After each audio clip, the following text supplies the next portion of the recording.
প্রস্রাবের এই 5টি পরিবর্তন আপনার কিডনির সমস্যার ইঙ্গিত দিতে পারে। তার 1 নম্বর হলো প্রস্রাব যদি আপনার অতিরিক্ত যদি ফেনা ফেনা হয়,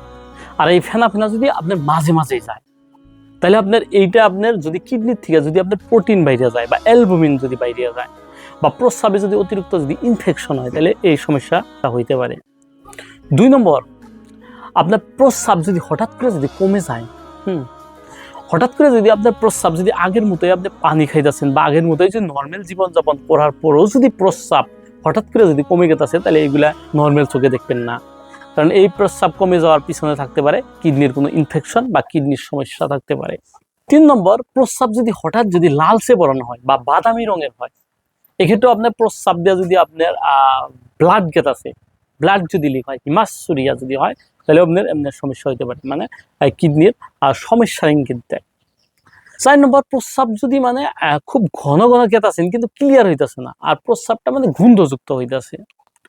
5 নম্বর লাস্ট, যদি প্রস্রাবের সঙ্গে যদি শরীর ফুলে গেতাছে, স্পেশালি চোখের তলের অংশ যদি সকালে আপনি ঘুম থেকে উঠেই যদি আপনি ফুলা ফুলা ভাব করেন, বা কয়দিন ধরে আপনি দেখতেছেন এই ফুলা থাকতেছে আবার ফুলা হইতেছে, সঙ্গে আবার লাহেলে আপনি দেখতেছেন যে যদি আপনার ভরিও ফুলতেছে, লাহেলে বডি পার্টসের অন্য